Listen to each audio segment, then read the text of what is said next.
Hello, I'm Nelson Williams, and this is Vampire, the Masquerade Bloodlines. Yes, we're here at our havens at the Skyline apartment with our friendly girls that we've picked up on our adventures. As you might recall, we've just finished burning down the mansion of Alistair Grout, the Malkavian primogen.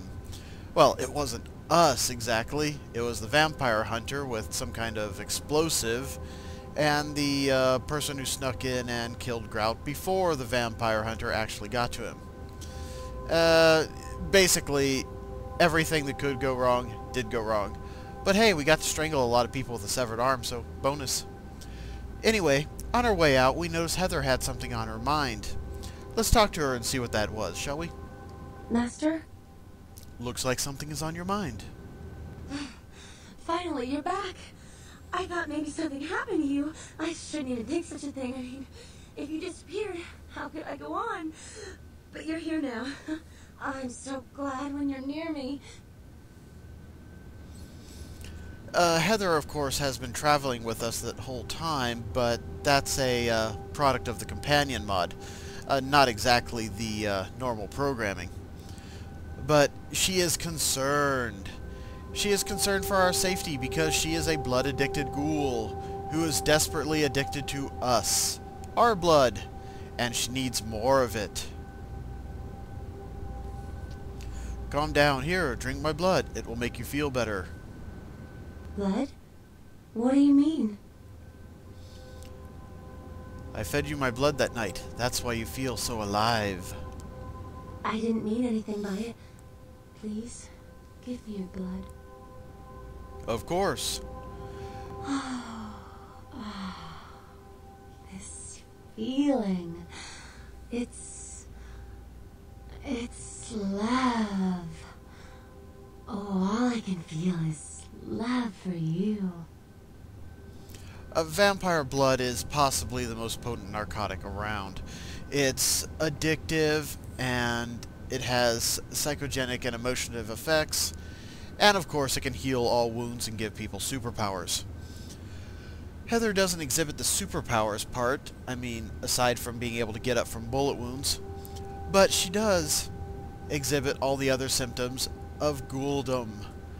Mainly addiction, a love for her vampire, and a desperate desire to please her vampire. Also, ghouls need blood roughly once a month or so, 28 days around that. She already got one dose earlier when we saved her life at the hospital, and she's asking for another dose now, which puts it to, we've been running this vampire thing for about a month now. Just, you know, as a span of time. Oh, all I feel is love for you, and I for you, Heather. I almost forgot. I got a college loan check today. Here, I want you to take some of the money.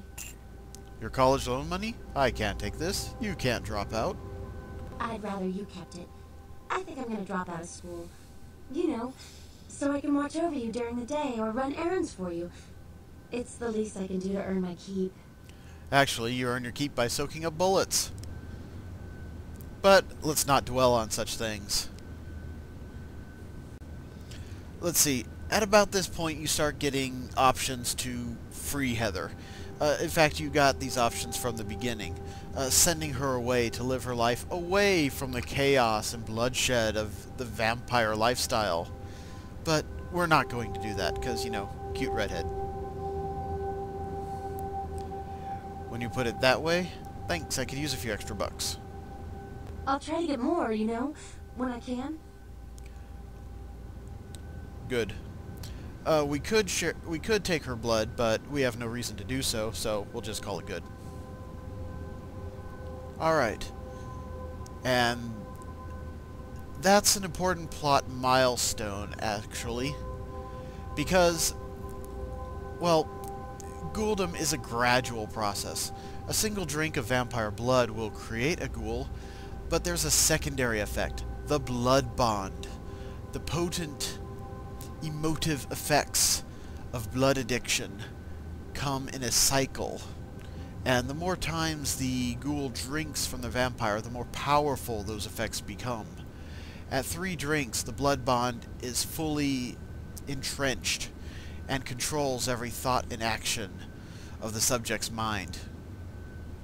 Heather is at 2 steps on that path. Well, that's her.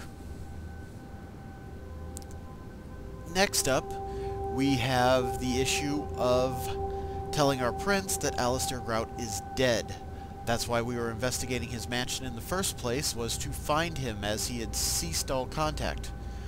Well, we know he ceased contact because he was afraid of the vampire community, and in particular one certain vampire who he didn't bother talking about because he was so afraid, but we all know it's LaCroix, come on. In any case, we need to inform LaCroix that Grout is dead. Yes? Travel with me, Heather. Alright. And those 2 over there? Yeah, you can just keep on dancing. Yeah, knock over that chair. It's all cool. And I'll meet you at LaCroix's place. Here we are at LaCroix's tower. And look who it is. Evening there. Something burning? Ooh, smells like someone burnt the burgers. Yes, they did. They did indeed. I don't smell anything. I've got an appointment with LaCroix. Sure, I'll open her up for you. Jeez, I could go for one of them double-spaced burgers with the onions and the cheese and some bacon and the guacamole. Ooh. That doesn't sound half bad, actually. Hey, we got another talk. Yeah, you go right on up and see Mr. LaCroix. Let's see what we got on good old camera 3. Oh, well, hello there. I've been thinking about you, oh yeah. I want to lick you all over. Then make my way down to your creamy center and... What the... Get your hands off my Bavarian cream! Ha ha ha, he's got a camera into the break room. Watching his donuts. But, let's go talk to LaCroix.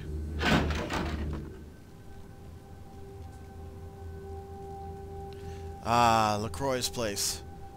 Nice. Palatial. Ancient. The primogens still haven't been contacted by Grout. I thought I made it clear that you were not supposed to come back until we had heard from him. That could be a while. Grout's dead. Grout's dead? What? Alright, now I'd like you to pay close attention to this conversation, because some very important things are going to come out of it. Yeah, and this guy Bach set his house on fire. Nearly killed me. Bach! Every time I think he's lost the scent. So, Bach killed Grout to draw me out. Alright, you notice, he's perfectly willing to believe that Bach killed Grout. And in fact, that's exactly what Bach was trying to do. So at least the Prince and Bach understand each other. But here's me volunteering information. Seemed like Grout was already dead when he arrived. Bach is a hunter. They stalk and kill our kind to appease their god. But like many mortals, their so-called faith is nothing but a conduit through which they quench their killing urge. Who else would have killed Grout? He is perfectly willing to believe that Bach killed Grout. Second time. And here's me volunteering information again. On the way in, I saw Nines leaving the mansion. Look at me. Are you sure it was Nines Rodriguez? Because if it was, the consequences... Do you know where this might lead? Do you really have any idea? I'm positive it was Nines. This may mean war with the Anarchs, is that right? It means... Under most circumstances, I would call a blood hunt on the murderer immediately. However, the Anarchs of this city may interpret such an action to be a declaration of war. I do not want a war with them. This decision will take some time. I need to confer with the primogen on this. In the meantime, I've come to a decision on the Ankaran sarcophagus, and I believe that for the safety of the inhabitants of this city, we need to place the sarcophagus under Camarilla protection until its contents can be confirmed. You're becoming quite indispensable to me. So, out of all my available personnel, I'm going to entrust the retrieval of the sarcophagus to you. It was quietly delivered to the Museum of Natural History a few hours ago. I'll go at once. But also, the Prince does not want a war with the Anarchs. He has been very effectively siphoning away potential Anarch recruits by offering wealth, power, prestige, and the other benefits of the Camarilla. And, you know, not having to fight in the streets and die over a patch of land.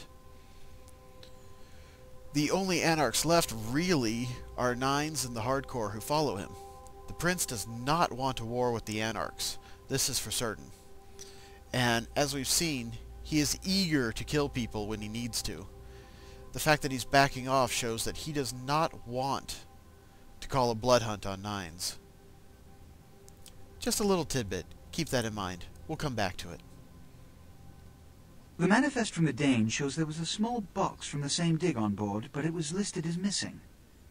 Keep an eye open for it. It may have been overlooked. It's crucial we get the sarcophagus in our possession within the next few hours. Well, we know the sarcophagus is empty because we saw it being empty. It was open and whatever was in it decided to climb out and murder the crew of an entire cruise ship. So, getting the sarcophagus now seems a little bit like trying to secure the barn after all the horses have left, or cows, or whatever it is. I'm a city person. I have no idea.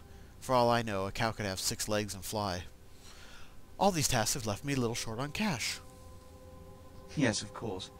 Here, I can't have one of my representatives running around wearing attire befitting a cut-rate funeral parlor. Invest it carefully. Cheerfully. That should permit me to more quickly bring the sarcophagus to you. Here are the keys to the front door of the museum. The sarcophagus should be in an examination room of some sort.